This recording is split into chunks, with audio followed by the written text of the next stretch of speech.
Hey everyone, thanks so much for tuning back in to the Magnanimous Collective. I'm your host, Sean Kubota. Let's start it off with a deep breath into the belly. And let it go.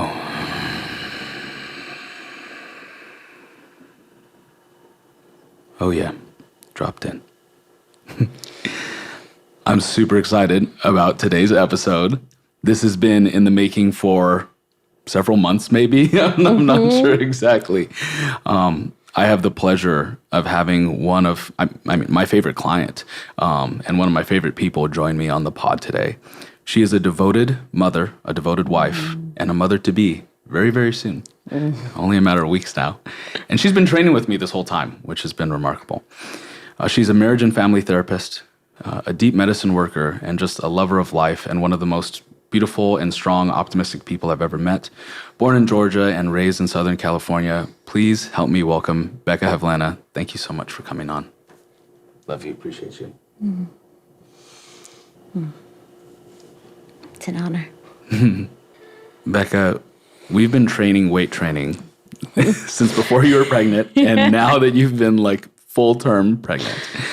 And it has been like just remarkable to witness you keep pushing, keep going, be so devoted to this beautiful little baby that's inside of you that's about to come, into the real world very soon. This is just scratching the surface of some of the stuff that you've been through, some of the adversity that you've pushed through, the fear that you've put, your story is remarkable, and I'm sure there's more. One of the things that we talk about on this pod, we started off with, in order to really find out who the individual is, the guest is, who's on the pod, is what are the certain incidences in your life? And there may be many, there may be few, there may be just one. What are those incidences in life where you chose to grab reins of the narrative of your story and be like, you know what? I'm actually not the victim here. I'm creating this. Wow. And then from there, how that's impacted your life. Would you mind sharing one of those or some of those? Yeah. Oh.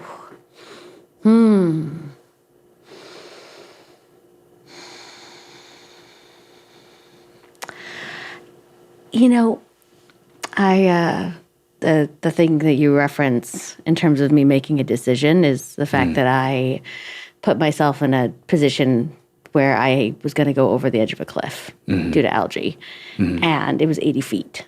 So I jumped to control that. Yeah. And I got to live with my spine and my mind, which was very core.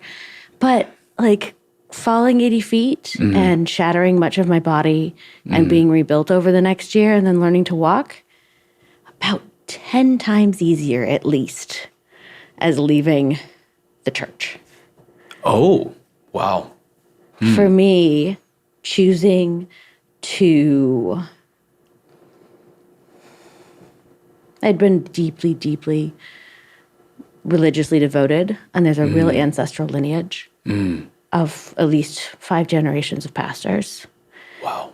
In my family, and holding that torch and living a life that really served others and brought them into living in the oneness with Source was really, really powerful and my greatest joy.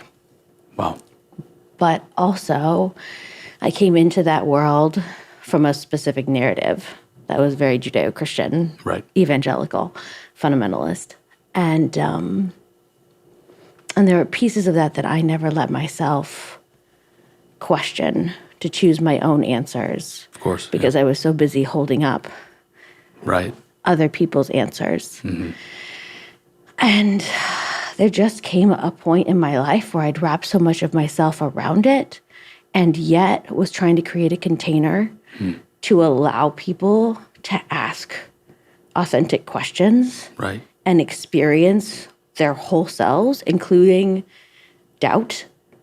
And I couldn't encourage that in others without experiencing it myself. And wow. I don't have any ladylike language for that. That moment of You can cuss on here, by the way. That's totally allowed. Fuck. Yeah. Because allowing that narrative to change felt like the ground underneath me breaking open, softening, swallowing me up. Like, who was I gonna be without this purpose? And about 4 months of like just feeling, the way I described it was I feel toxic. Like something is taking me over and I don't know why I'm so uncomfortable in my body. Why am I suffering this much? Not physically, but like physically, emotionally, spiritually, just the layers of like, I don't know how to let this truth come true. Come through, whatever, both of those. Yeah. And finally, about 4 months in, I'm like, I wake up one morning and I'm having a conversation with Source, and I'm like, all right, whatever it is, it cannot be worse than feeling this toxic. Right. So, like, I am here to make whatever changes necessary and to let this reality in. Yeah. And the phrase that came through was like, you don't have to know Christ to know God, which was my language at the time. Right. You know, I was like, and it just felt like such a duh.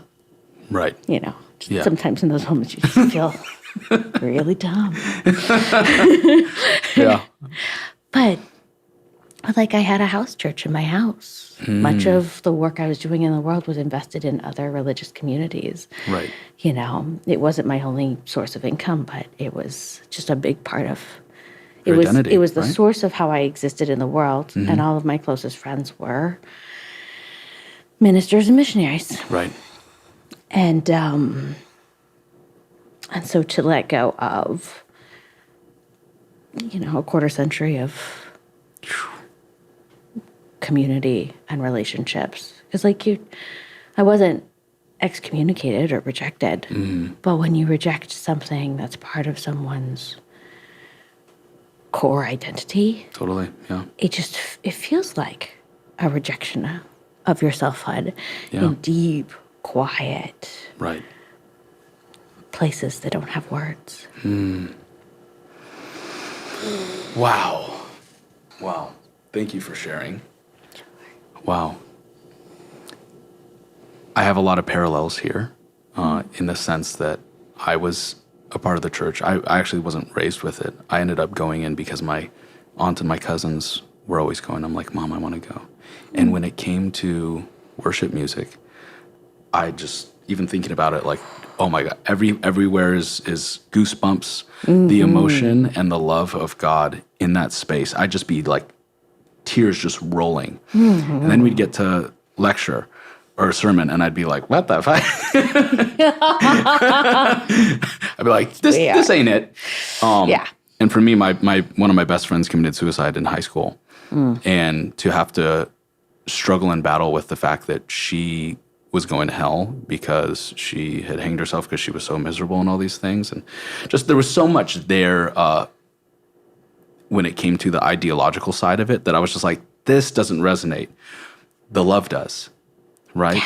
Yeah. And but I can only imagine for someone in your circumstance to have that be multi-generational, to have it be something that you had devoted yourself for like you said, like half a century, right?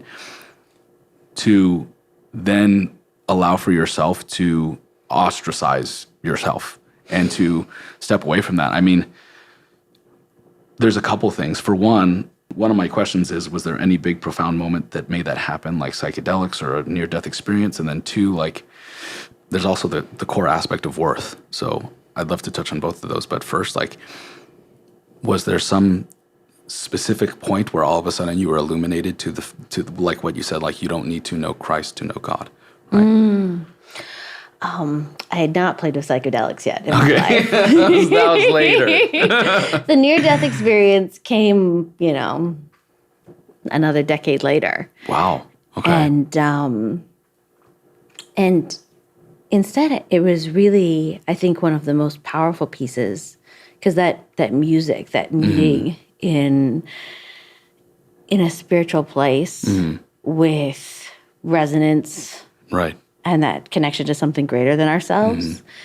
One of the things that I was creating with friends that was going on in my home was this group where we would have a different word at least once a month.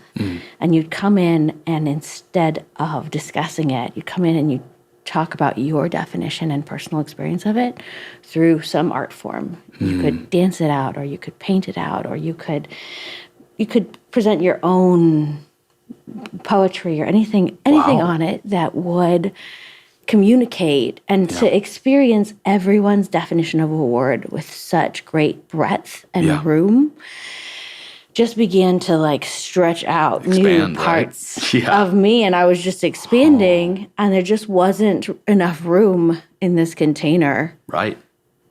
And it was just really organic. That is fascinating. You know, one of my previous guests said that we don't ever necessarily let go of trauma. We expand to the point where we're able to hold it better, right? Oh, yeah. And it's wild how you expanding, or just anyone expanding to a certain capacity, it's like, if you're met with a narrative that has limits on it, those are conflicting. And that's when you were talking about this, I was like, how interesting is it to experience the hypocrisy of, you know, and this comes to the second point I want to talk about, which is worth, like how conflicting, how toxic, how misaligned, how like just like much tension must it feel to be in a space where you start to fully experience like the inherent worthiness of your divine being as a child of Creator, as a child of Source, as a child of God, while also subsisting in a narrative that tells you that you are meant to be less than, that you're meant to be less than your divine parent, that to think anything other than that is blasphemous, but to, in your heart, recognize that your divine parent actually wants you to be more and to live the best life and all these things just like you would want for your offspring. That's like, that gives me goosebumps, because that's what changed everything for me. Like was healing this inner narrative of unworthiness, which I feel like so many people, whether it's through dogmatic beliefs, through Judeo-Christianity and all these other religions, or whether it's inherent in our DNA from being spliced back in the day, I don't know, but so many people have this inherent root wound of unworthiness. And I feel like it's the relationship to divine parent. If the individual is castrated at a level, like I call it divine castration, if you're at this space where there is a core narrative where like you feel empowered in a moment to be like, wow, my divine parent, like I'm meant to be more. I have a responsibility to be more. And I'm so loved that I can choose to rise up to that occasion or not. And that's how loved I am. I can choose to do everything from become great or have a misery story. That's how loved I am, to be given that much free will, right? And then in that moment to have some, you know, like block, you know, like, no, actually, no, you're meant to be less. Be like, oh, okay, yeah. And how that can proliferate all of like the suffering, or most of the suffering that we experience today, right? Within humanity, of just like people being afraid, as well as having this like glitch when it comes to owning the fullness of themselves, right? The amazingness, the magnitude of how incredible they are as child of Creator, to be able to create and destroy and everything in between, and to be capped at that and be like, oh, I feel like I'm meant to be great. No, you're not. Be less than, because you're unworthy. You're a sinner. You have to repent. Like, shame. And it's like, shame, what an operating system to be capped at, right? Wow. Shame. There's so much truth in that statement. And in the family of origin and the culture of origin patterns that so many of us are coming from, that the model, that the rule is you have to shrink. Right. You have to make yourself smaller because it's so overwhelming and so threatening for the individuals around you to see you and feel you in your power. Or any controlling entity, right? Yes. Yeah. Good job. Hard yes. Any controlling entity that you give money to every week, you know? Yeah. Wow. I'm so, so happy to be able, surprisingly, this has not come up yet. And to have you be in that space at such an extreme. And for me, like, I wasn't there, but to have that relation with you in that parallel, and to also come to these same conclusions, or, just like awakenings and clarifying realities of just like, my God freaking loves me so much that sometimes I'm probably going to subconsciously shrink because I don't want to own up to it fully, right? Like, oh man. Yeah. It takes so much. Yeah. And it gives so much to take up that much space, Yeah. but it is also so activating. Yeah. There are so many individuals in the world who are so full of repressed rage. Ooh, you said it. About the fact that they don't know how to give themselves permission to take up space. Yeah. And I take up a lot of space. I mean, extra right now, but like that's, Yeah. But I take up a lot of space. I just spent the last 4 weeks in this beautiful somatic training. Mm-hmm. But the number of women and the number of individuals I've heard from, but this was specifically a beautiful group of women, but like that it's so activating to encounter someone taking up that much space. Yeah. When they don't have internal permission or maps. Absolutely. To do that. As well as, I also, though, just to clarify as well, you were extremely considerate, extremely like thoughtful, and you're doing your best at keeping keen awareness of when you are infringing on anyone else's sovereignty and freedom, right? Hugely. Yeah, because that's one of the biggest premises and cornerstones of this whole thing is understanding our sovereignty, understanding what that means and how we like perceive and respond to our reality and how we henceforth create it, right? Oh, yeah. Our worthiness, and then understanding emotional regulation. And then from there, it's standards, boundaries, and consequences, right? And one of the biggest things with emotional regulation, sovereignty, and all these things is just like in the standards and boundaries and consequences that like ultimately taking up that space is what you're meant to do. And it is always met with how far, like where we come is when we are at the boundaries of infringing on someone else's space, right? But a lot of people are just so shrunken and like at such such distances of how much space they're able to take up because they're just so afraid or they've been taught that way. But some people might have the narrative or the thought that someone taking up space, like, oh, who do they think they are, right? These are the types of thoughts, or like, oh, well, what about other people? How are they feeling, right? And like, as you said, it becomes activating for people. The one boundary and threshold is when someone does that out of a space of potential insecurity, which could look as arrogance or something like that, being boastful, obnoxious, something like that, which is not what we're talking about. Oh, yeah. No. There are definitely ways to take up space that are not resonant. Yeah. Yeah. No. And cross the lines of infringing on someone else. And are just as sourced in trauma as shrinking. As shrinking, yeah. Totally. Exactly. And like, I think I have done some of that in my life. With this tiny human inside of me. Our first journey together, not like psychedelic, just her spirit showed up and she just took my hand. And I have this experience with all of my children and them coming in, and as their soul comes in to this plane, inviting me to visit other planes with them. And this kiddo walked me into this room, and it's like all shadows. We are in my shadow. That is the place we went. And in this room is 80% of my power. Wow. And, the ways that I have been swinging my dick around unconsciously, denying that I am having that effect. Yeah. Because I can't be that powerful. Right. But that power is fully present, whether or not I own it or not. Becca, you just said my definite... Oh, God, that's a... Yes. Wow. my definition of sovereignty that I'm very proud of is you're responsible for your reality creation, whether you own it or not. And you basically just said that. This is the new world. Fuck yeah. Oh, man. This is the new world. Yeah. Oh, my God. That's it. Whether we own it or not. Mm-hmm. Whether we own it or not, it's there.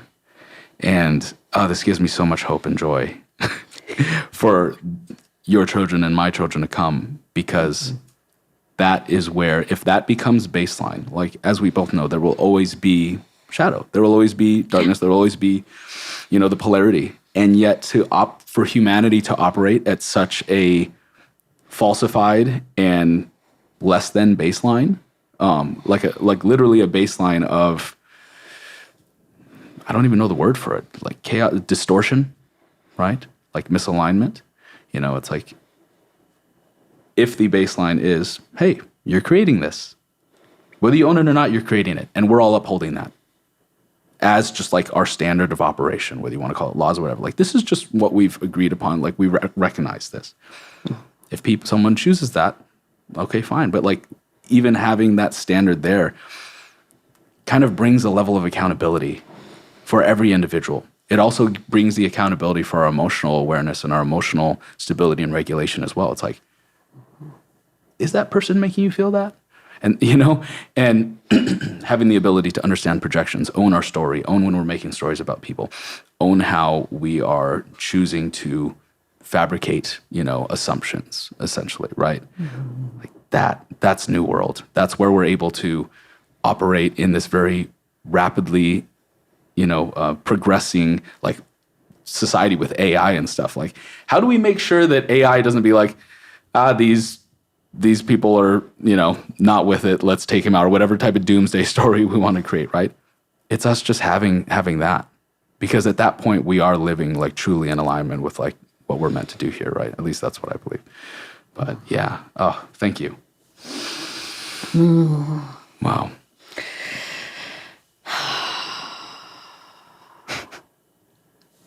And it's something that's been really humbling to try to begin to explore, how do I hold space for this awareness to begin to expand in others?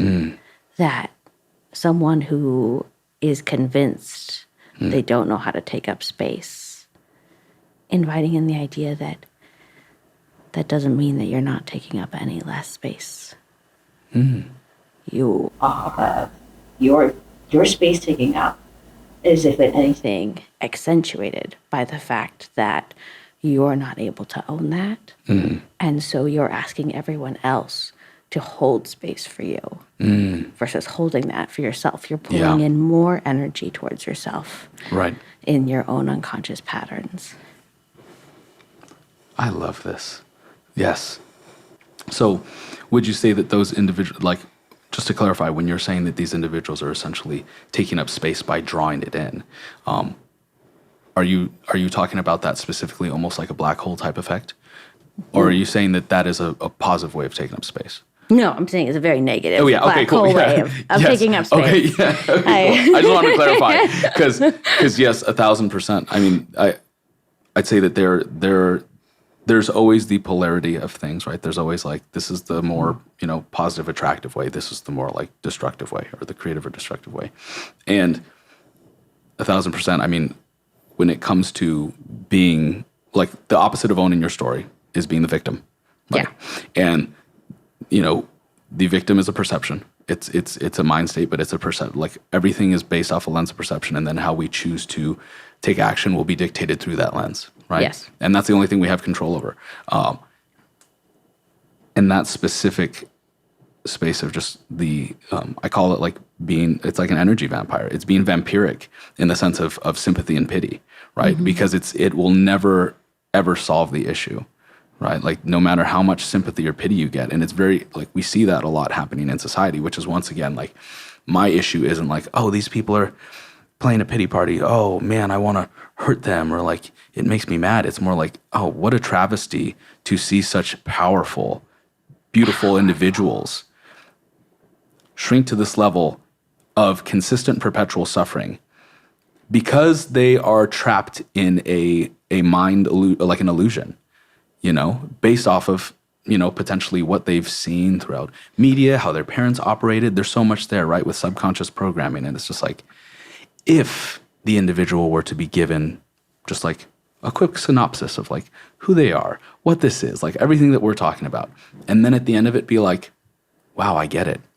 And I still want to choose the misery story. Be like, I honor you to do so. I just wanted to be able to have you be at the space where you know what you're choosing instead of just feel like you're trapped in it, right? And I feel like that level of sovereignty, like that feels so aligned to me. That feels resonant to the point where I'm like, hey, people need to suffer in order to grow. People lost and caught in a web of perpetual suffering because they are trapped within a, that glitch of the mind where they're feeling unworthy, where they don't really recognize what they are. They don't even recognize what they're capable of, and what some people would be willing to invite them into, right? Which is what you do by how you show up. That feels just to me. Because I feel like at the end of the day, just like how, Source Creator gives us the opportunity to have free will to decide whether we have an amazing life or live a misery story, at a certain level, like if we as individuals uphold like this is the standard operation of being, right? We're recognizing that we are each sovereign. You are amazing. Namaste. Bow to the divinity in you. And you're so powerful that if you choose to, go and be a criminal or do this or, go on drugs, play the pity party game, hey, that's a color of life.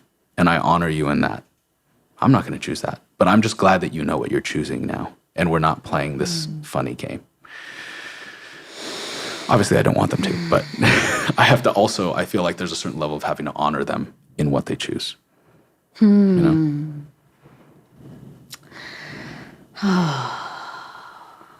That idea of explaining something to someone and that being the line and the moment that they choose and now it feels okay, feels to me very idealized. It is. It's entirely idealized, 100%. Like it just doesn't feel like the way humans work. No, it's not. Because like we become in relationship. Yeah.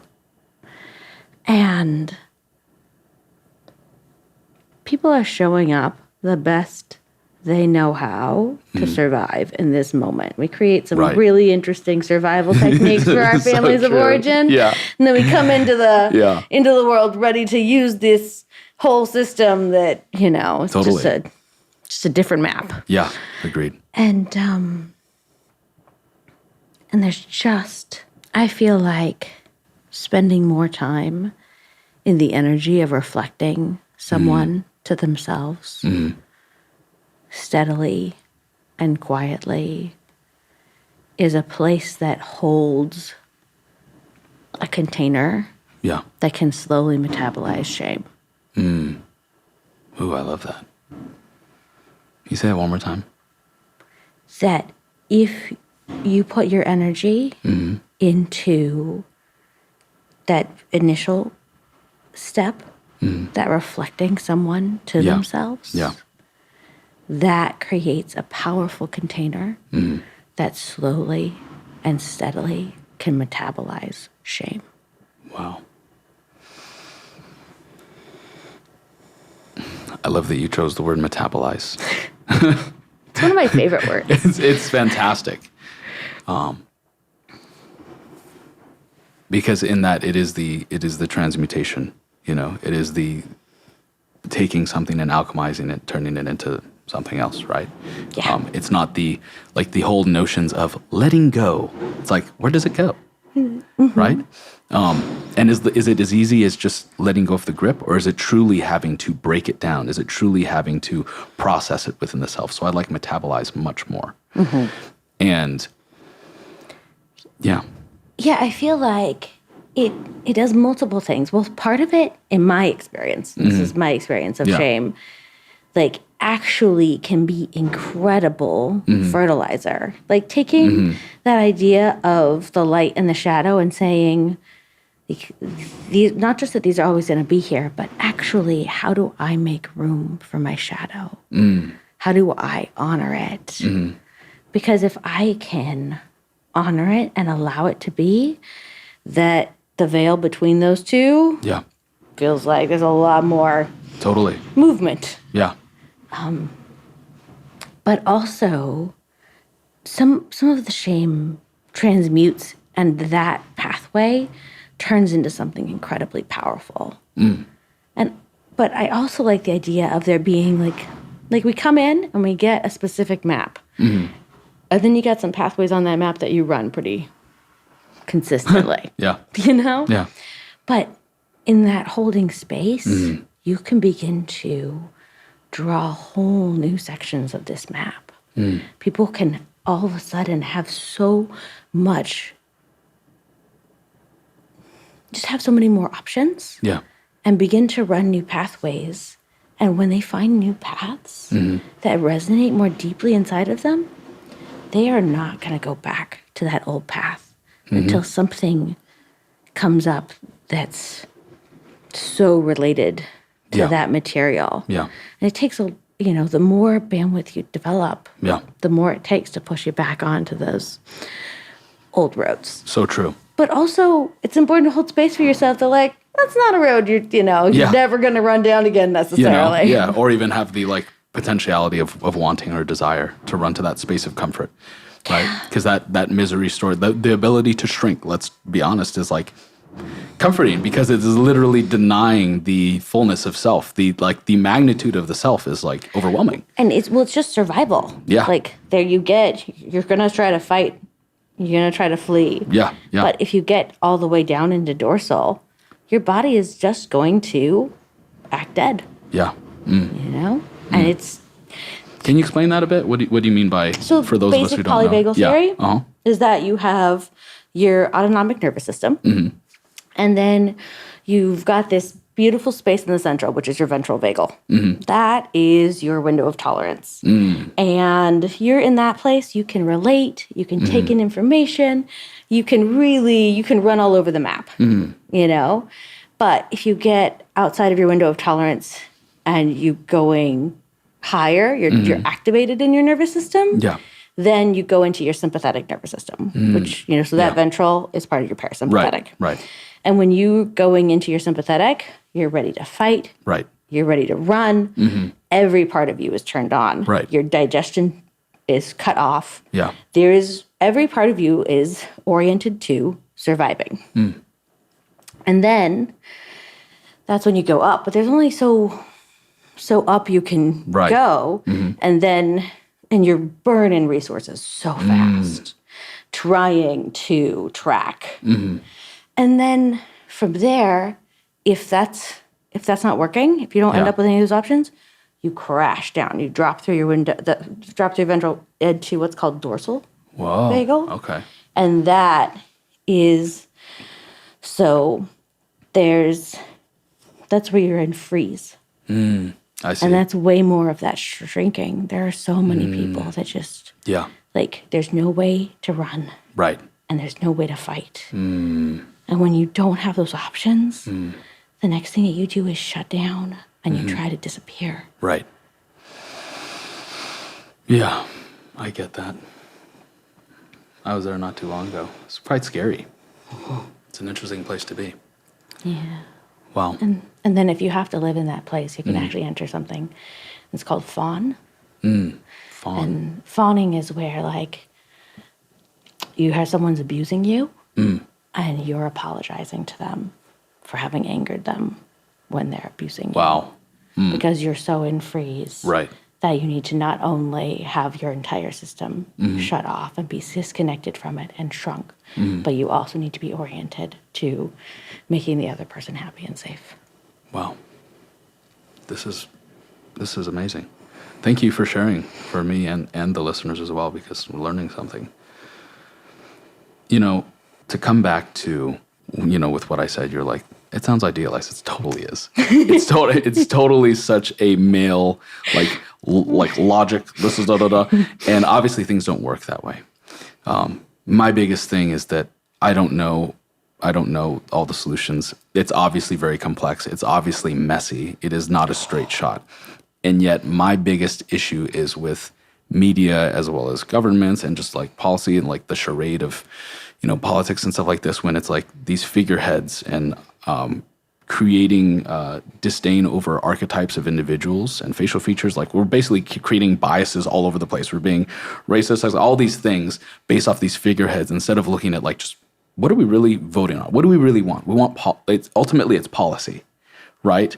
People become divided over like, oh, I like this person. I don't like this person. Like ultimately it comes down to like, is my family safe, right? Are my loved ones safe? Am I safe? It's what it comes down to. And ultimately for me, it's like, I don't want to have to think about I feel like there's some things that are universal law, right? The fact that we are sovereign individuals, like wielding of ultimate power, like children of God, children of source, that inherently demands respect on all sides. It respects honor on all sides. And in that space, there's a place, I feel like, there's a compromise for everyone to be met, and then there be boundaries when things overstep and infringe on another person's sovereignty, which then demand consequences. Simple, right? Like ultimately within that space of the sovereign, like the individual is free to be in expression in the space of all ways until it gets met when it infringes on another person, right? And so for me, having that baseline just like there is not the solution by any means. And there's so much healing that has to be done. And also one of my biggest things is like protecting the children and gearing them up in a way where truly they are teaching us. Because for, not to say that it's too late for us, we're consistently practicing it, but what would it be like to grow up in school from a young age, learning about projections and learning how to do a charge clearing, right? Like, well, hold on. What are the facts? What's the story? What are the feelings? What do you need in this moment, right? What does love need in this moment? Like, having the child do that for their parents. Like, I used to have to facilitate being a mediator for my parents because they'd get in these crazy fights, and it was ever since I was like a young kid, and I did it all the way through high school. And then the next day they'd treat me like some stupid kid. I was like, I just held space for you guys last night for hours and talked to you guys like you were kids to try to be like, hey, respect them, right? I didn't have those tools. And even, I can only imagine if that was implemented into our education rather than some of the things that are, taught, right? Obviously understanding economics, like, how to protect the natural world, how to do business and capitalism in an appropriate way, that's also a huge thing. But specifically how we have our emotional conduct, our emotional intelligence and maturity. And like, that is a huge way, for me at least, where we can start to shift the world very quickly. Because if we stop creating injured, wounded youth, then we can really shift this world in just a few generations, right? And we can learn from them. Yeah, dude, you know. I'm just loving and also like, oh man, to stop injuring our youth. Right. That's, and modeling systems. Modeling, yeah. Of punishment versus love. Yeah. And supreme, dominating, questionless authority. It's like, what the heck? Which obviously. Change doesn't happen through fear. No. It creates potential. You can get a lot of pretending. Totally. Absolutely. I've been good at pretending in my life. I bet you have. My goodness. Yeah. Create a lot of pretending. Yeah, they're the Rothschilds' factory schools. Like, they had intention. Like, it was intentional since the beginning. It's like I think back and I'm like, 13 of our most vital years are utilized to do what? Like the potency. Like, we know that sexual energy is creation. It's like, why are these kids not like shifting the world entrepreneurially, teaching us about emotional intelligence, like all these ways for us to perceive them as like dumb and like, oh, they need to get to our level of being like wounded people with baggage. It's like, this is silly. Yeah. And yet kind of like how it ties together for me is that in order for us to even see our youth in this way, we have to first be able to honor and respect the sovereignty and the inherent worth and value that we're born into as just being, children of Source, right? And so it's almost like, the cart before the horse type of thing. It's like, okay, if we can all agree and have it standardized, like, as just like, this is the standard that we're upholding, that we are respecting each other on this basis, then we can start to literally have that lens, yeah. That's such a nice idea, but again, feels so idealized in terms of like, and then we're going to have this standard. Like, but who's going to define the standard? And then you're talking about this, and it's In a Different Voice is a really intriguing book. I think it's Carol Gilligan. Is about how not only are our developmental theories of how individuals come into being based only on looking at the development of boys, but so is our theories around moral development. And when you look at women and the ways that we are taught how to engage and relate, and how we prioritize relating over how we prioritize laws that create structure. Right. It's just very, very, I just found the book fascinating in terms of communicating certain assumptions of value in our culture. It just feels related to the idealizing conversation and also to the shrinking patterns conversation. Yeah. In terms of sacrifice yourself for the relationship. Right. I mean, I 100% agree. Like, I know that when I talk about these things, all I can do is, well, I'll preface this with saying that one of my best friends and only like people who I would call a spiritual teacher, and he's a couple years younger than me, my buddy Kale. We've had psychedelic experiences in the sense of like medicine journeys and so forth, right? Like true journeying, where it's not just like, oh, we're partying, like full on out of body journeys. Like that's the medicine, right? And my awareness or at least my experiences in those and my conclusions and integration from that felt so, and still feels so true, and it will be true for me. But the truth that I was able to uncover, the downloads that I got, or whatever we want to call it, my buddy was like, hey bro, that's cool that that's the truth you had, but for someone who has never had contact with this first world, right?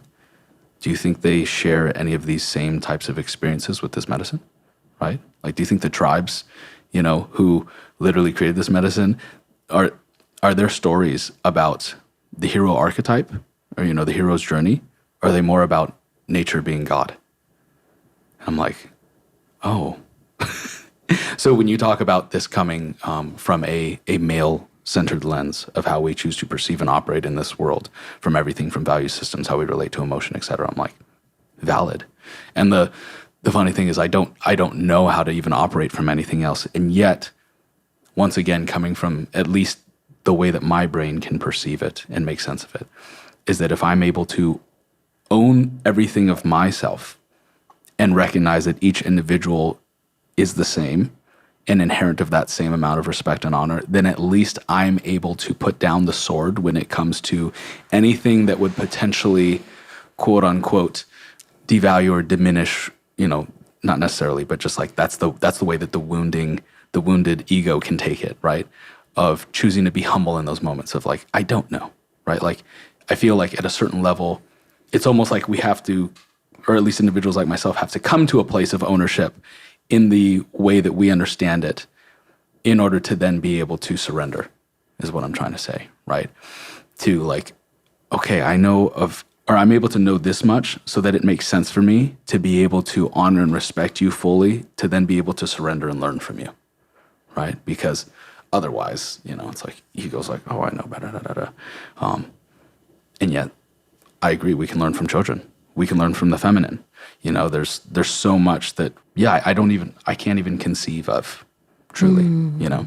Yeah. I think my goal in bringing that subject up was just to really invite in both honoring how much you care and how much you're seeking to make room Yeah. for all of these facets of being. And as I hear you talk about it, there's a consistent pattern that I think there's some material worth sitting with of like, there was a phrasing that kind of just showed up in a repeated pattern of, well, and then we have a standard. And then this is the rule. And then they hear this. And then and then I can accept. And then this is transition. And and I think the real challenge for us as humans is to learn how to be like, and I show up with you where you are. Yeah. Fully embodied in myself with my boundaries. Yeah. And also you are loved.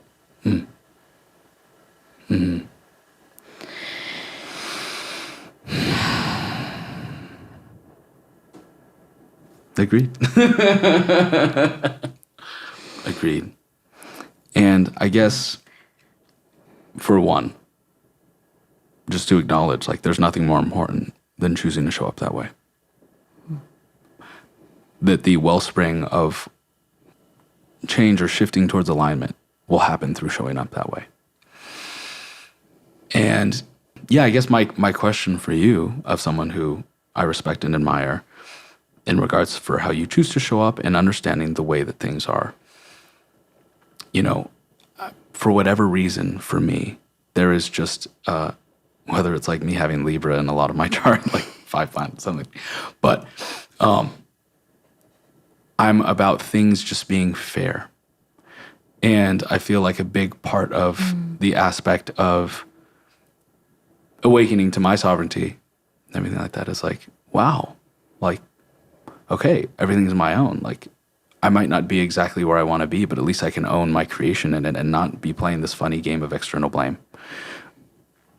And I have this whole, this whole concept that's talked about, that's also in the book, like, based on severe or extreme altruism, where there's also the dark side of being the victim, which is the enabler, or the individual who tries to save everyone and actually dishonors them in doing so, right?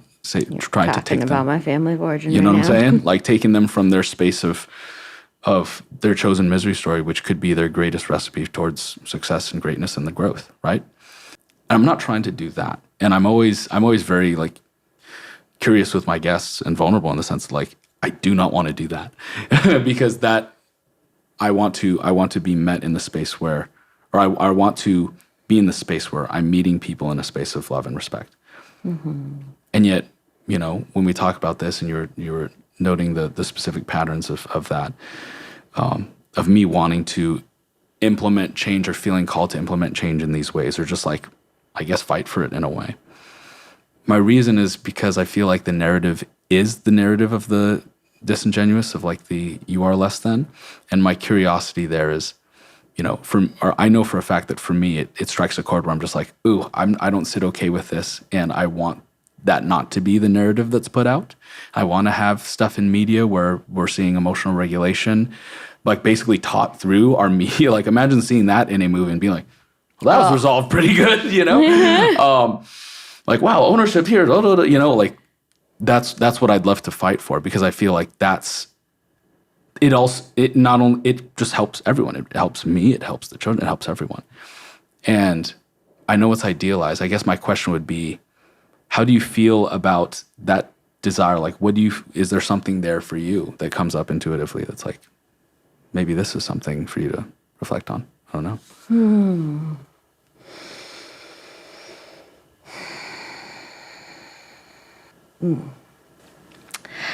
I don't know what I'm going to say. Cool. As I like sit here and wait for something to come up, I'm like, Yeah. I don't have good language for it yet.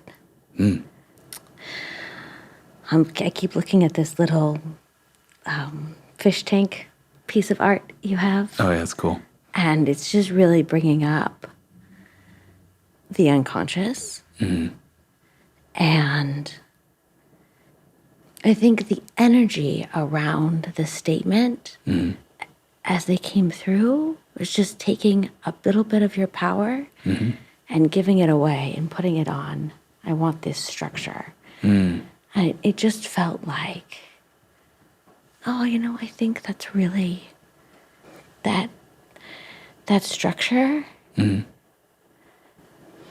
mean, being in community is really humbling. And it's really essential for humaning. Yeah. And that does involve real structure. But I think on the individual relating level, which is what I feel like we're talking about today at its core, Yeah. of how do we embody how we show up in the world in our wholeness and hold space for others to do the same. It just feels like there's a little piece of that language, because we all have all of pieces, Yeah. that takes away your power and says, I would be good if I had this piece of structure that would allow me to then accept and tolerate these choices in other people. And that maybe I misunderstood what you said, but I think I heard it 3 different times where I was like, oh, that's a structure that doesn't feel like it honors how much power you have to show up fully present in the nuance of this moment. Right. And the messiness of this point. Yeah. Could I clarify and see if you're still on the same thing? Okay. Totally. I hear what you're saying, and I'd love to clarify and see if it still lands the same for you. When I say that I'd feel okay with people making these choices, it's more so in the sense that it hurts me to know that these individuals, that there has been essentially this narrative that's obviously been intentionally spun for people, through the agenda of the media and, everything, in a space of disempowerment, in literally a space of like what I call divine castration, like literally like, how do we control people? Make them forget who they are. Right. And so it's not necessarily about it being easier for like, I don't accept people because they're not owning their story. It's more so in the sense of like, I'm always okay with people choosing whatever path they choose because that's a part of honoring them. It's that it feels dissonant within me to do nothing and not speak out on trying to liberate literally all of us from a false narrative. Yeah. That's really where I'm coming from, not in the sense that like, and I feel like, go ahead. Well, and that I can be 100% on board with in terms of we are here to hold space for people finding wholeness and liberation in the experience of being their whole selves. Yeah, yeah. There is room for all of you, and you are innately worthy of being. Oh, yeah. Agreed. That's really what it is. There was just a moment as you were talking about like, and then I will reflect their worthiness to them, and then they make their decision. That talks about it like it's such a conscious thing or capable of being known. And I'm just like, that is so sweet. And just really like, man. If only it was that simple. Like, yeah. It's I'm so fucking proud of my husband right now. Let's go, Greg. Yes. I love you. Love you too, bro. Love you. I believe in you. 100%. We are in this together. But he's been working with a great therapist for about the last year and a half. But he came to me and he's like, I've discovered so much in the work I have done and in the place that I'm sitting. But bringing it from my head into my body with the maps I have is not something I've got meaningful tools for yet. Like that's what I need to go figure out. That's the next resource that I'm looking for. And I'm like, yes. Because like, if you don't feel something, and there are so many places inside of ourselves Agreed. that we aren't allowed to feel, that we don't know how to feel, that are so intensely full of feeling that when we go there, we lose our language and we lose our consciousness. That there's a lot. I just wanted to expand that container for the humaning experience. To the intensely humbling and messy place that it is. Yes. That I cannot communicate your worth to you in words.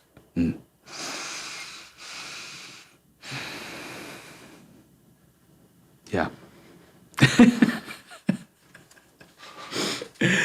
Oh my goodness. It's true. You know, one of my coach, my good friends, when we first started doing the pod, you know, before we even started doing the pod, we were doing practice stuff because I did speeches in college, you know, and I'm really passionate in regards to the things that I want to talk about and, you know, invoking change, purpose. I love it. But I can get very intellectual. I can get very heady. And my thing has always been like, I need to, like, even the things that we talked about, you know, that we just clarified, it's like some of them are just me glazing over them as these like really high level bullet points. But each one has so much there and so much that, like you said, cannot even be said. You know, I can try to explore these concepts through words. And for one, the English language doesn't fully land. Two, we're perceiving our reality via our own, you know, bias and lens all the time. And so even the right words could be perceived in a dissonant way. And so at the end of the day, I think what you're touching on is entirely important, is entirely the truth of all the matter, which is like the feeling, like everyone has to come onto their awakening themselves. And so I guess my goal and my aim is to at least have the playing field be somewhat advantageous, you know, instead of such a trudgery to try to like peek through, you know, and that causes a lot of like the distortion causing more distortion. You know, I just find that I feel irresponsible to not do anything about it. And yet what you're saying is entirely resonant, entirely true in the sense that like ultimately this can only be felt. Everyone has to come to their own conclusions. Everyone has to have that own inner process. Everyone has to have that own inner reflection. They have to go through the dark night of the soul. Like it has to be the full confrontation of the shadow. And that's something that we talk about a lot is grief, but also, you know, the shadow being the aspect of the self. Like I'm sure I don't want to project it. I'm sure you know, but like, at least for me, when I came into the space of awakening and into like spiritual community, it's like, I'm just love and light. Oh man! I mean, and you're talking to someone who comes from a prosperity gospel family background, so there's like so many layers of my map that are love and light. Like making room for my shadow has been petrifying. Petrifying. Yeah. To bring parts of me forward that are not acceptable. Yeah. Not beautiful. Right. And really messy. Yeah. Really. Yeah. That. Ooh. Yeah. Yeah. I mean, I liken it to, you know, in my first book, I wrote about it like being in a straitjacket and having one of your arms behind your back and being like, I'm powerful. I'm whole. It's like, why is your arm behind your back? Like, bring it forward, right? Like, and, you know, at least for what makes sense to me, please correct me if you have a different opinion or you know something that I don't, especially from all your teachings and stuff. But what it seems to me is that individuals will choose to run away from the things that they don't want to be associated with and then deny them. And that denial of that aspect of the self creates the distortion, right? It's like the fact that you have the capacity to do it means at a level you are that.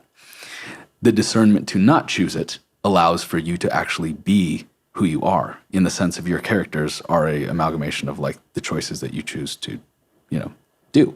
Mm-hmm. But to deny that it is an aspect of the self is almost an unhealthy suppression of the fullness of being, which then creates that distortion, right? 100%. The fraction. Yeah. You are everything. Yeah. And if there's something you're not allowed to be, it is distorting. And everything touches everything, man. Right. Everything touches everything. That's an interesting way to say it. Yeah, yeah. When you talk about the love and light, like, one of the great joys and values of being a therapist, like, for me, is that, like, you get to work on your shit. Right. And you have this incredible container that consistently offers you reflections for you to explore, your countertransference. How are you responding to this? What is there room for in this other person? And what isn't there room for in this other person? Like, I get to sit across from these exquisite beings, and it is so humbling. Yeah. But also sometimes there'll be energies that come in that, that takes some work for me to breathe through. Or on reflection, I'll be like, wow, I was really limited in my response to that. That's a really worthwhile thread to pull on. And just, in school, as we really worked on this, because I chose such a fabulous program that really says, like, hey, you can't do the work with someone else if you haven't done the work yourself. Agreed. And that first year is just about breaking yourself down and finding your shadow. But, like, because that's the material you don't let into the room for anyone else. If it's not okay for you, it's also not okay for others. And it started with anger. And, I mean, I'd known for a long time. I'm like, it takes me about 3 days to figure out that I'm sad. It's not that I haven't been sad. It's just that wasn't necessarily a very safe emotion. So it takes me a long time to figure it out. I've gotten way better. But for most of my life, that was the reality. Why? Why could you not feel sad?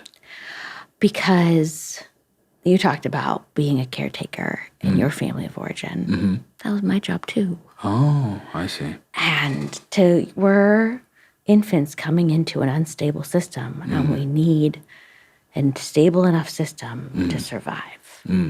And your orientation as a child is not to make the system bad. It's to assume that you can do something about it. Because our children are so powerful. Yeah. They know they can do things. But they take that and they use it to take on all the fucked up shit they're moving into. Right. And I also trust that each of my children are making the choice to come here. And 100%. that it's, that there's medicine in all the challenges that I chose. Yeah. And there's medicine in all of the challenges my children choose. There's richness. Yeah. And, but yeah, I worked really hard to stabilize that system, but that system did not respond well to me being sad. So it just wasn't safe. Wasn't a part of the map that ever really got run. And,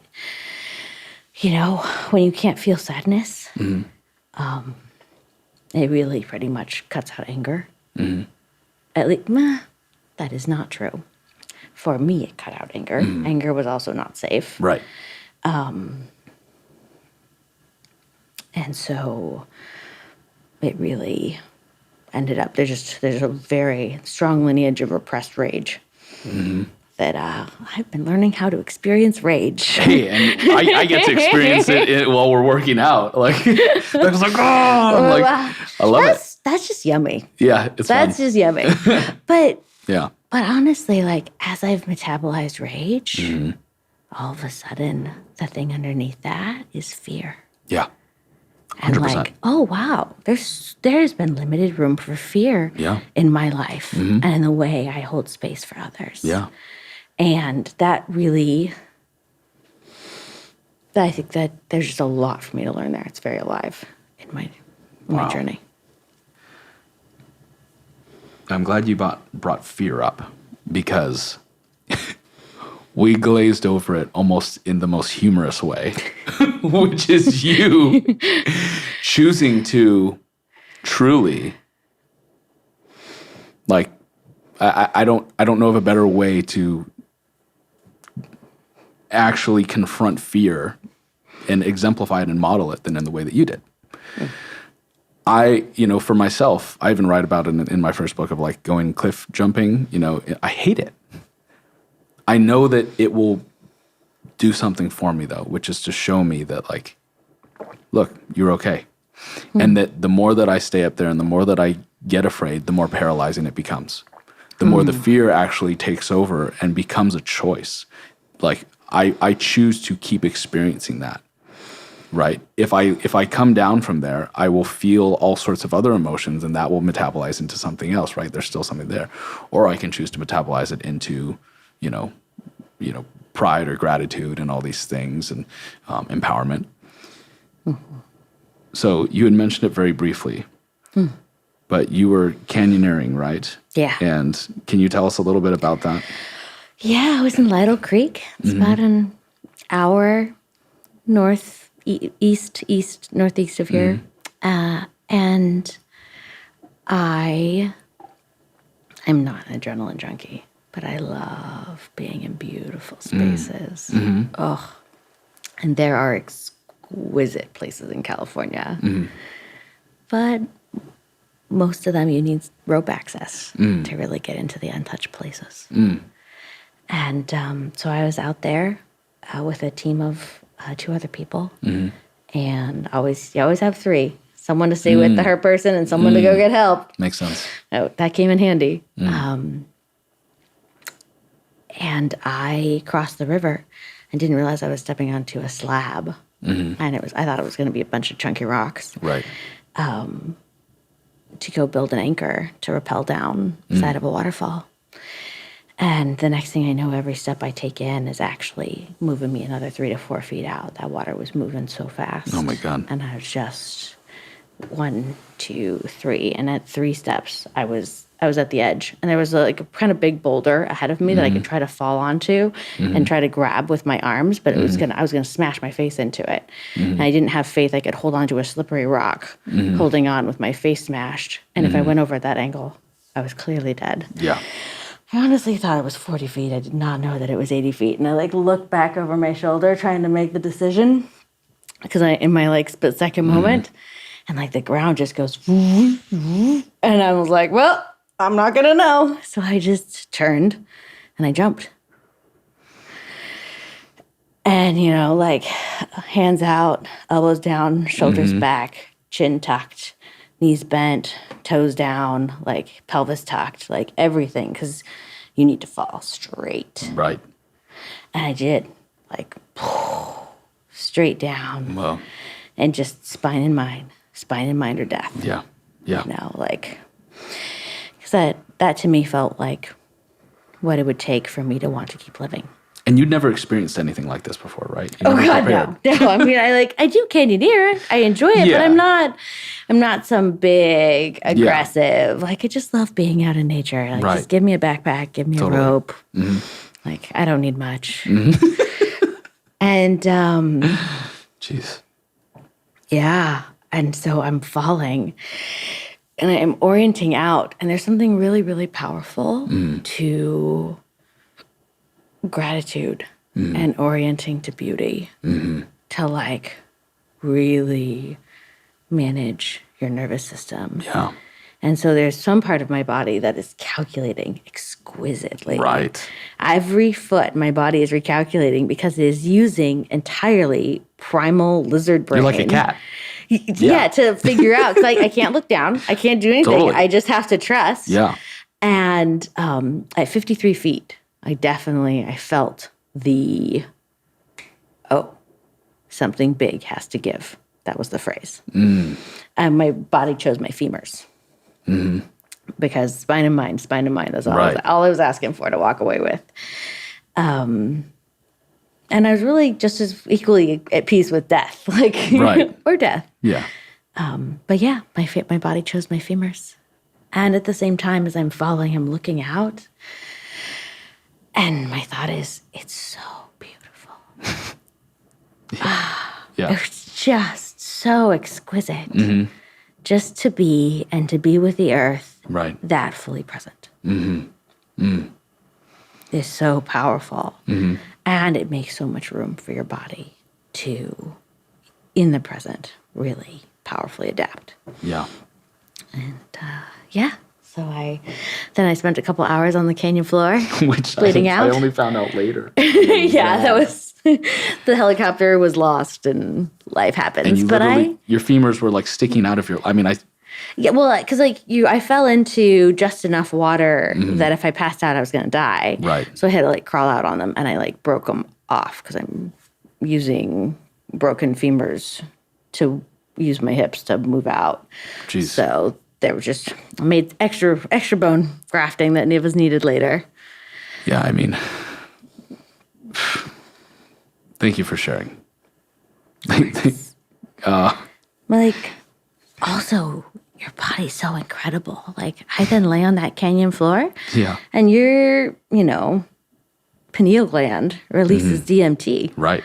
And so I'm now in a powerful psychedelic vision for hours. Whoa. And my first daughter was one of the spirits that was surrounding me and what I interpreted as my death ceremony. Wow. Yeah. I was very, very at peace with just watching my calling be distributed among people in the world.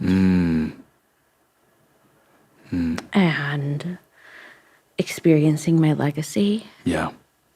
And what people would internalize from the way I've lived. Wow. How they've experienced me.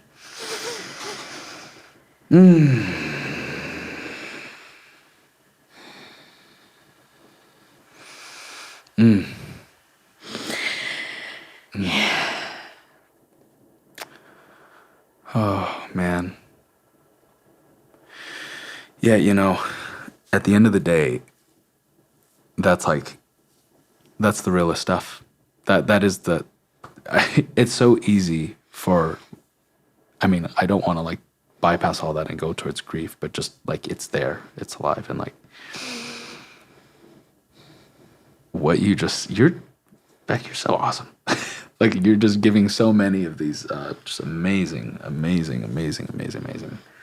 lines you're delivering. It's just, and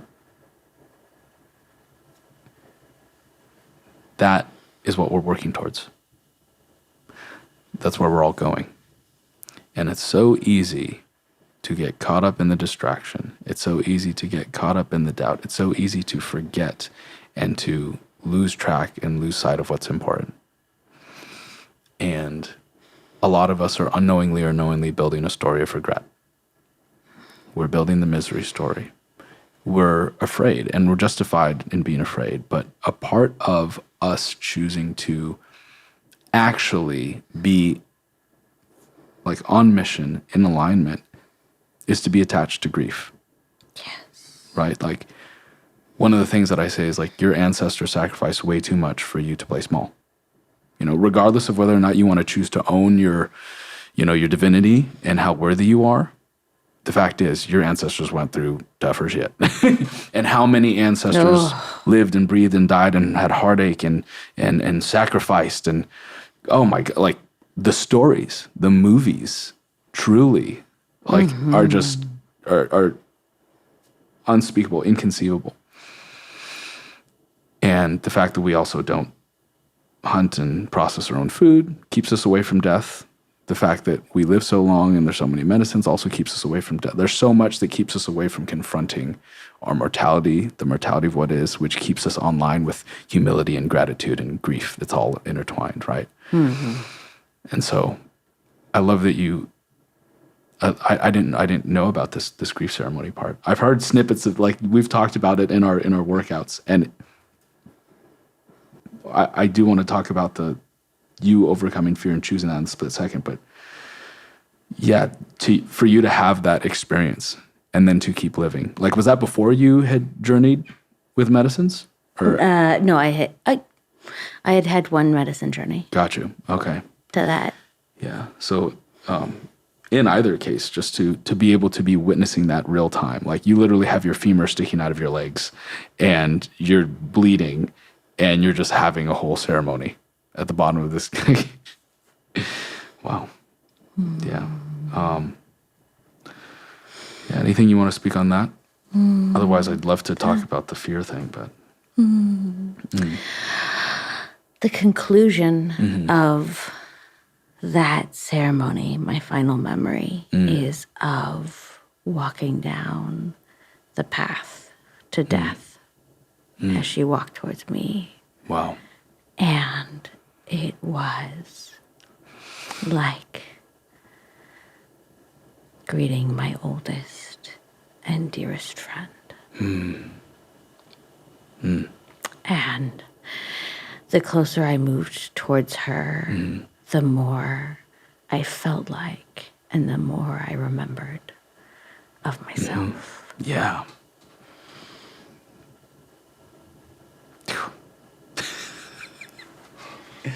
Oh my goodness. I want to acknowledge how thoughtful and amazing your language is, because you are just hitting home right now. So thank you. And I haven't had this experience, but it resonates so deeply because of what we're talking about, right? Like, we've done this before, you know? And where we return home to, we've existed there forever, you know? And it's hard to conceive, it's hard to understand, because we're living in these, you know, in these vessels, these 3D vessels of the Maya, this very elusive space. Like, what is this? Whoa, this is interesting. All these atoms so far apart, and yet everything's so solid. And it's a lot to accept. I feel like a part of the joy in it is also forgetting sometimes, right? And is to have the, like, whoa, I didn't know. Oh my God. Oh yeah, you know? And regardless, like, how beautiful. How beautiful to hear from someone who has been there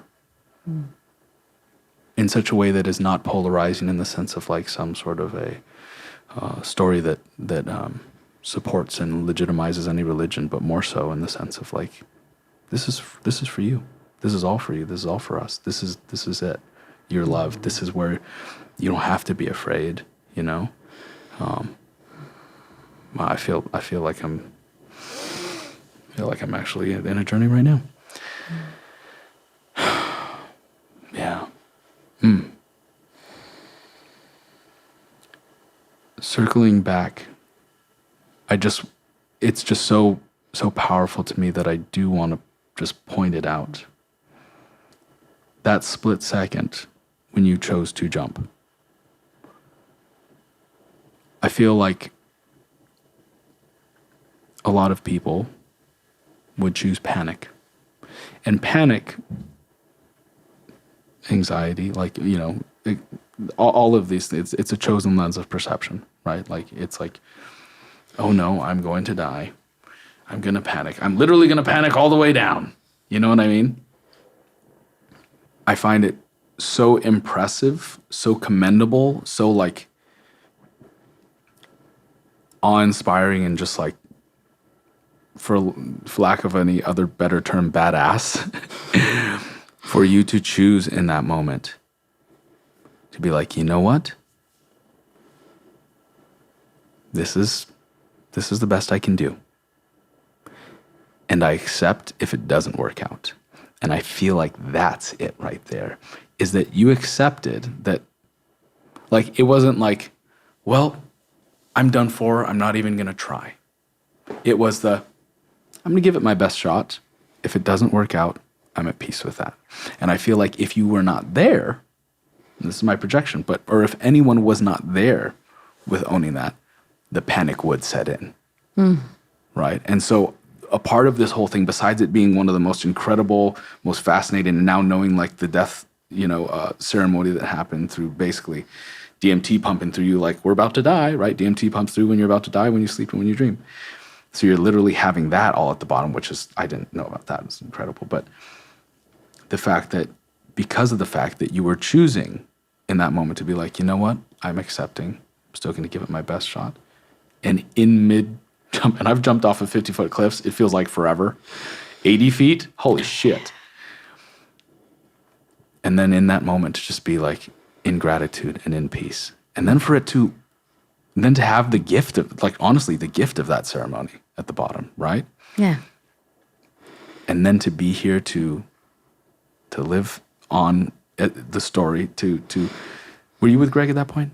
So I had broken up with Greg a few months prior, and I had decided the day before that we would get back together. He had not given up hope. Wow. But I had let go. And we went out to dinner, and he was like, this has been terrible for us, but this has been amazing for me. And I was like, that is the only person this has to be good for. Like, because I walked out because I couldn't put my life into making someone's life tolerable. Just the patterns he was running and the set point for what his reality nurtured was a tolerable life. And it was so incredible to watch him take ownership of his life and his capacity to create.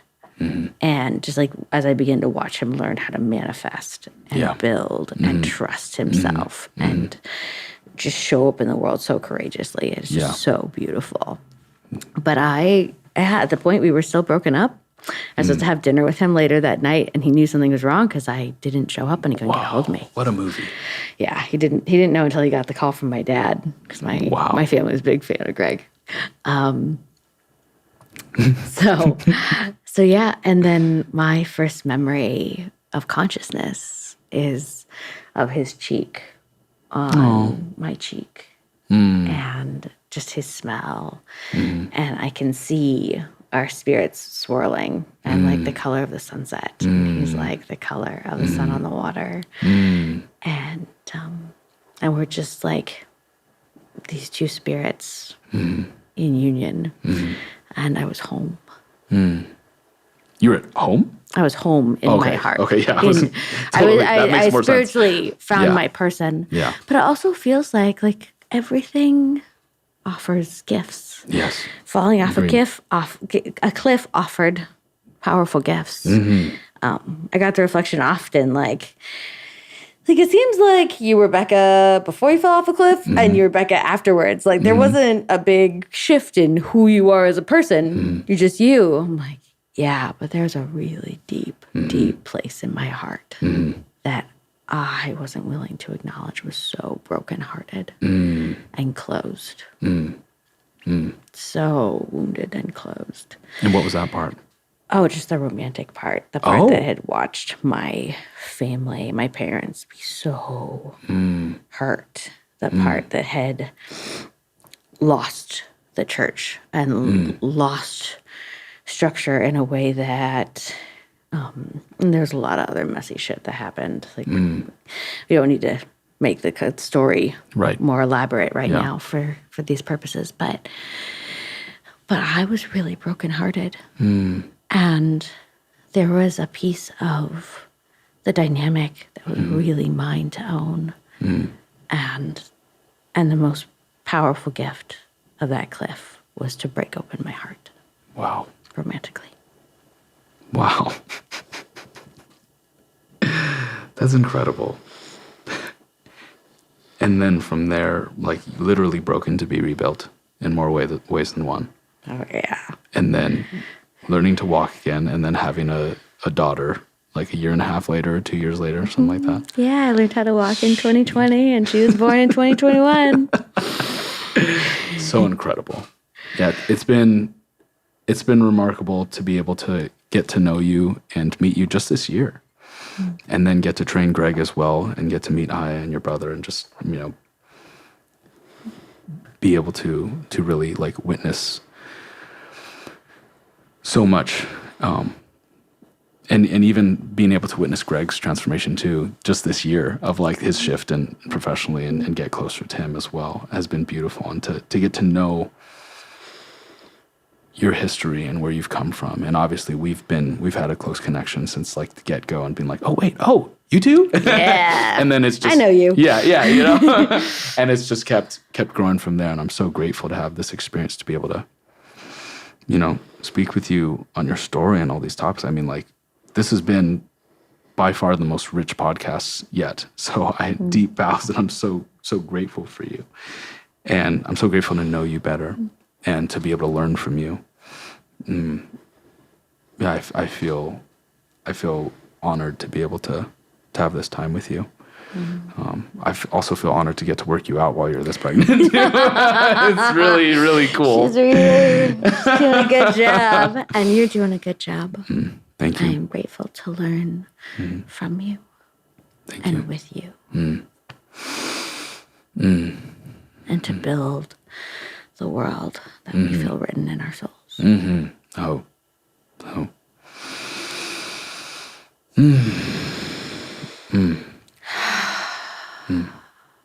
I want to be mindful of your time and of baby, and I'm just flowing. But is there anything specific that you want to speak on, or do you feel complete and want to leave the people with a little something? Like, totally open to you.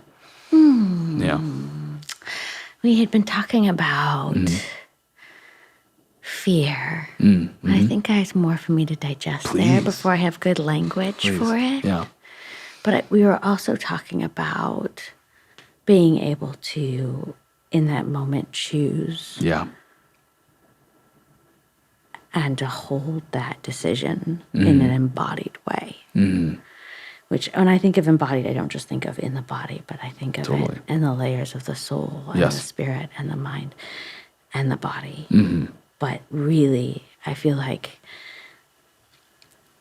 we rarely give the body enough credit. Yeah. Absolutely. I completely agree. And that really feels like it came from the work that we're calling into, what people into in the world, of owning your worth, owning your decisions, and working to embody those every day was the difference in that moment.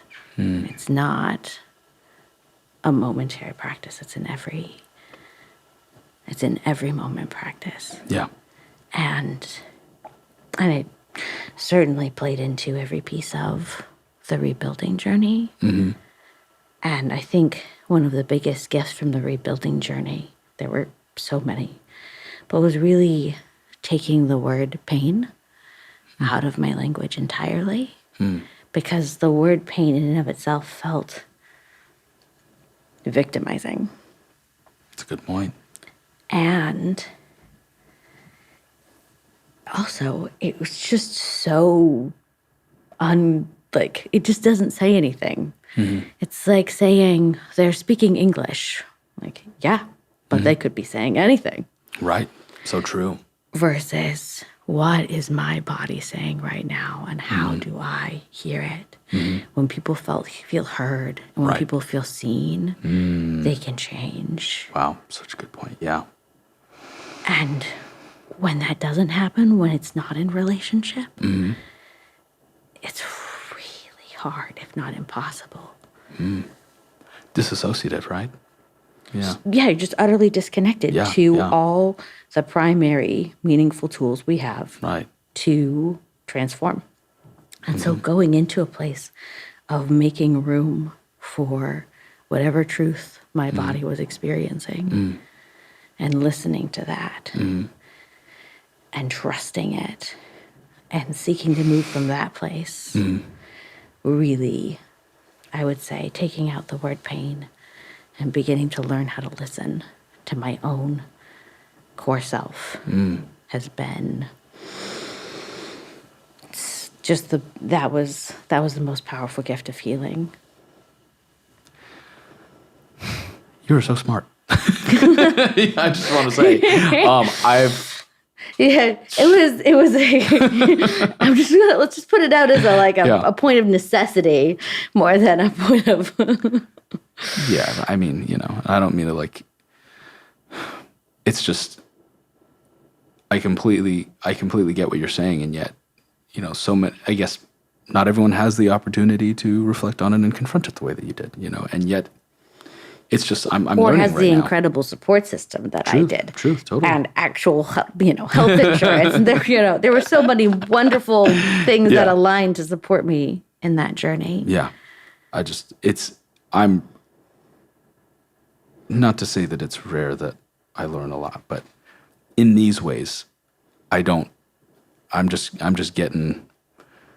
I'm metabolizing, and I feel very full in the meal that I'm having right now because I'm just it's so good. And, I experience it with you when we're training, right? Like sometimes you're like, oh, my body's talking. And I love that because it is just another way of us being able to take ownership as well. And like I said, I don't know what I don't know. There's probably so many other ways that I'm not even aware of. But this is definitely one where it is the honoring of the vessel that we're inhabiting.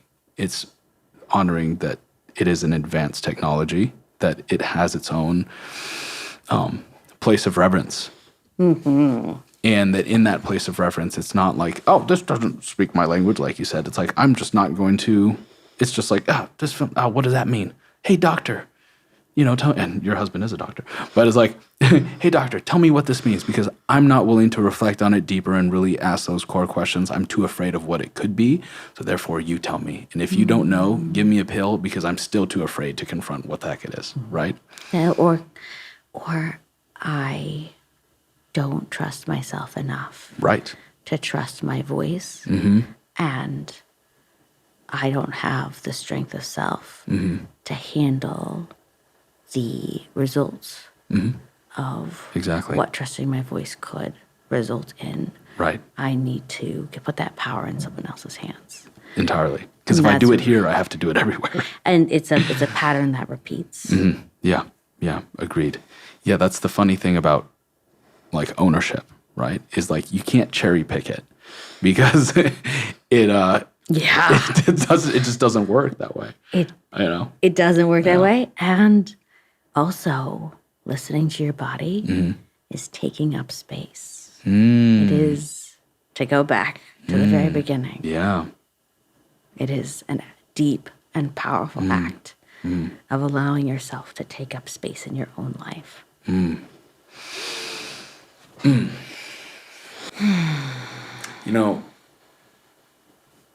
It's funny because this chair has gotten very squeaky over the months.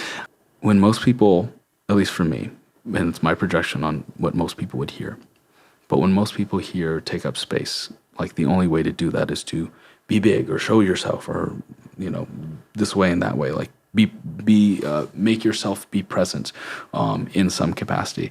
But in the way that you're saying it here isn't personally, I've never really, it correlates and makes sense equationally, but I guess I've never heard about it that way, and I don't know if anyone else would have as well, which is taking up space can also mean just literally giving yourself space in your day, which is what you're saying, right? Yeah. and compassion, having the core tone of compassion and love is really essential, because you cannot love someone else more than you love yourself in a balanced way. The way you show up for yourself. Yeah. Because, there's a lot of people that could take up space do a great job of taking that into some, justification of narcissistic tendencies. Whoops. And who's like, we clearly discussed me swinging my dick around. It's not like that hasn't happened. Like, we've all got our limitations and weaknesses. Yes. And a note that you had just said there. Shoot, I laughed and then I forgot. Not able to love. Yes, that's what it was. Thank you. Not being able to love the self fully. And that comes back around to the point of the severe altruist, right? Like, once again, all about fairness. And when I see hypocrisy, I'm just like, what? Right? Like, there are people who put the light on other people without first taking care of themselves. And I say this not to shame anyone, but in the sense of like what you're talking about is that you cannot love anyone as much as you love yourself.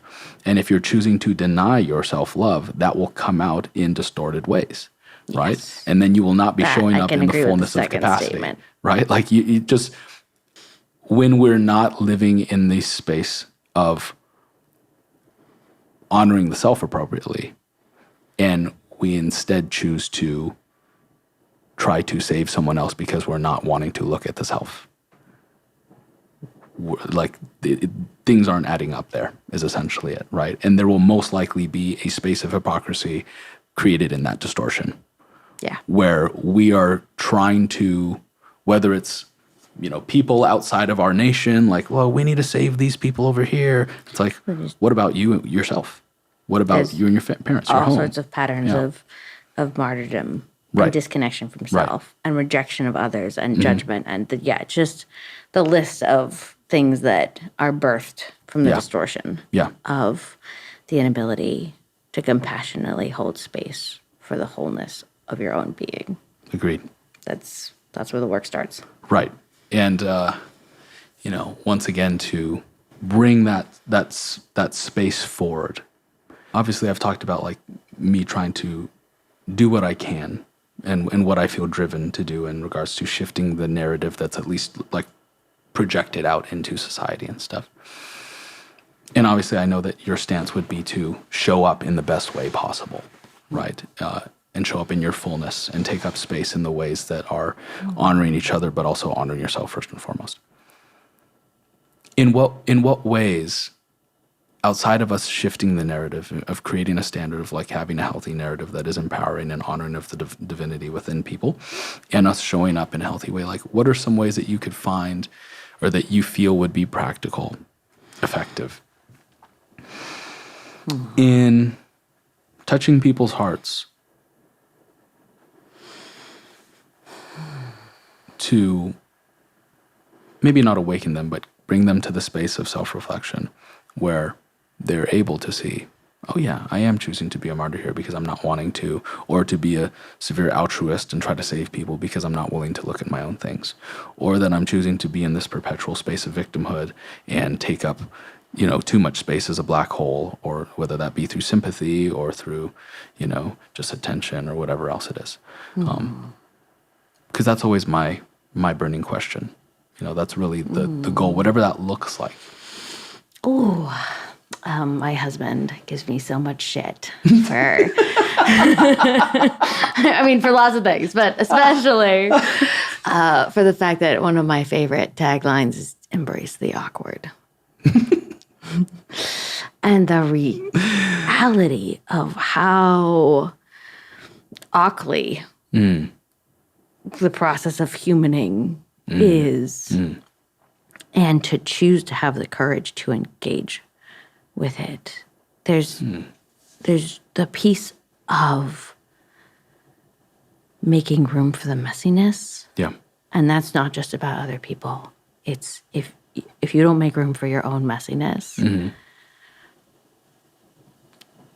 you can't make room for other people's messiness in a coherent way, in a cohesive way. But also, I think one of the things that a moment where I witnessed this really powerfully recently, of acting in a way that really draws someone in to the place that we want to nurture, is my husband said to someone that we love that was visiting, like, oh, like, wow, it just really feels like you were in so much pain. I really hope you can offer compassion to that place in yourself. Yeah. You know, because someone was sharing it from a place of confusion and shame, which was so courageous already. Yeah. Yeah.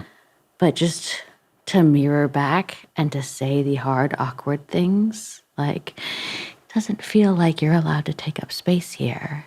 Or it feels like the ways you're taking up space here are dishonoring others. Like having real, like, the number of things that I say that are not kosher, very high. Like, oh, Becca's being Becca again.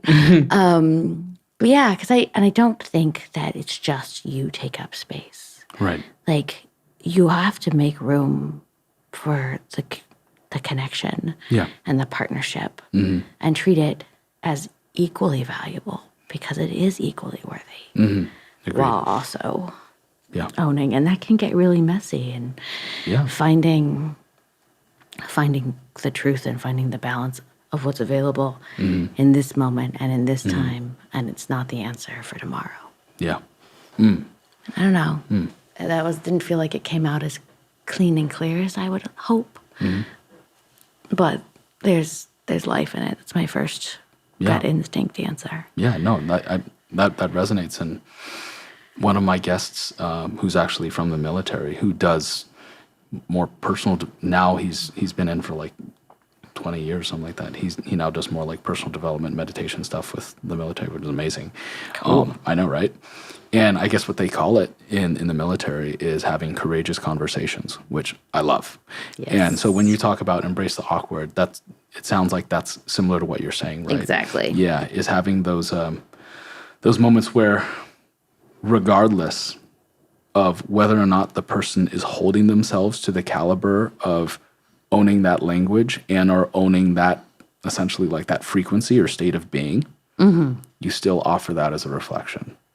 Is that similar to what you're saying, right? Like, yeah, it sounds like it. Oh, in that being the awkward space, right? Being that awkward space, doing it from a place of like holding incredible witnessing, totally, and honoring of someone's worthiness, which people can really feel, right? Yeah, and saying the uncomfortable thing, at the potential vulnerability and expense of being misunderstood and being like, what? Who are you to think that way? Which could be that's what I'm feeling would be the awkward and you place, will hit right? people with that where you go outside of their window of tolerance. Right, totally. But that's what you mean by awkwardness is what I'm trying to clarify. Yeah, okay, yeah, so I get that. Yeah. Because I was like, that doesn't sound awkward. That sounds courageous and great. But I guess that would be the space where it's like, I love you so much that I'm going to put myself in a space of vulnerability and being misunderstood and or shamed or whatever by reflecting to you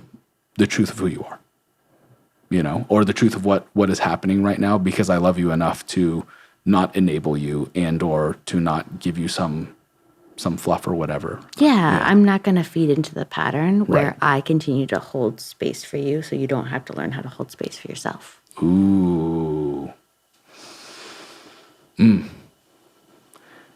I feel like you're like hitting a bullseye on a dartboard consistently throughout this podcast. It's pretty. Of course, it's Becca. Badass. Yeah. Wow. Yeah. Is there anything else that you feel that's alive for you? It's been an honor. Thank you, my friend. Thank you. Thank you so much. This has been so incredible. Becca, is there a way, if you would like, for people to be able to find you? Oh, totally. Realistically, currently, you can just find me through... I'm going to have to answer that later because I don't have the answers. Oh, okay, cool. It'll be linked down below. I've paused There we go. It'll be linked down below. I have currently paused everything because we're on about a 6-month hiatus. Yes. And then after that, I would love to have people find me. Awesome. What I get to do in the world is just my calling. And such an honor. Very much so. And such a joy. Such an intense joy. And just to say, a lot of people are skeptical of therapy. I'm a huge proponent of it. It's been life-changing for me. And I feel like also one of the reasons why people are skeptical is because they haven't been moved by potentially a person who they've met who could not be moved by you. Is all I'll say. So I feel like if there's anyone who I've ever met who has been qualified to do this or anything else, it is you. So I just want to say honored. that. Like, holy smokes. I'm still training. I'm not fully licensed yet. Yeah. But I'm really just honored to be in the process. And I've known this was my calling since I was single digits. Well, But also, I really think people's concerns and confusion around therapy, super valid. Like, people go into this work to work out their shit. right. And there's a lot of people that are looking to have answers Yeah. to figure it out that don't find what they're looking for in the education process because they're trying to keep it in their mind. They're trying to keep it at arm's length. Right. And there's also the piece where when they don't find it or when they're trying to avoid themselves, it's so much easier to focus on fixing other people. Yeah. Right. And so there's so much messiness in this industry. Yeah. Really talking about that and really trusting your inner knowing of like, does this person have the capacity to show up and hold space for my becoming in a relational way? To hold my parental projections for me to like figure out how to create new maps? Yeah. And just people should trust their gut Yeah. when they relate with who can see me. Right. You Yeah. know? And there's a lot of stuff in our guts that are messy nervous system patterns from early on. Yeah. But one of the things I feel like people more often than not really know, even if it's really a scary feeling, Yeah. is this person can see me. Right. Yeah. Agreed. There's one of my favorite speakers and coaches. His name's Ed Milet, and what he says is one of the most genuinely resonant and empowering things I've heard from any like motivational speaker or personal development person in I don't know how long, maybe forever, is that you're the perfect coach for the person you used to be. Oh, yes. Right? I'm so yes. Yeah, I mean, and it gives a certain level of liberation to, for one, what we're willing to receive in regards to like, because like for me, coach, therapist, whatever, but for like a coach, for instance, it was like, this person needs to have done what I've done. They've needed to surpass it. They've needed to, but then like, oh, they're going to be at such a price level, I won't be able to afford them, It's like, when he said that to, this big auditorium of people, I was like, and it brought up like Mike Tyson and Cuss, his first trainer, who was like his dad, who knew his hurt, who knew his heart and was able to like correlate with that. And once he was gone, that's when Mike Tyson really went down and started becoming a different person. Completely different people, like, older, Caucasian man, this young, really, really angry, black man who had a rough childhood, and they were two peas in a pod. That was his father, that became his father figure. And from there it was like, wow, I've been seeing this all wrong. I need to go to someone who sees me. I need to go to someone who feels me, who hasn't just seen me as a number, as a potential like price figure, but from the get-go has seen me. And that was my coach. Because there are a lot of people, a lot of coaches who I had met who were just like I was like, wow, I feel like I don't exist around them. It was so weird. And people love them. And they like, some of them are big now, And I'm like, I felt like I was no one to that person. is weird. And to this specific person, even though he was, he's really good looking in shape, blah, blah, blah, like on his stuff, was always just like there. And we've been working for the path. He's the reason why this all exists. Otherwise, I would have gotten too much in my head and too perfectionism to even make it happen. So all that to say, I completely resonate with that. And what a blessing for you to have gone through everything you've gone through in order to be able to provide such a grand capacity for the individuals that you get to touch and hold space for. Holy smokes. Yeah. So with that said, deep bows to you. Deep bow. So grateful for you. And wow. It is definitely going to be a shift when I see you next time at the perfect workout where I'm like seeing someone else and I'm like, we need more than 20 minutes, guys. We just need to ground in for a second. Everyone leave. We're going to just like breathe for a second. Thank you for coming on once again. Such a joy. Wow. This has been the Magnanimous Collective with Becca Havlena. Thank you so much, you guys. We will see you on the next one. Blessings. Take care.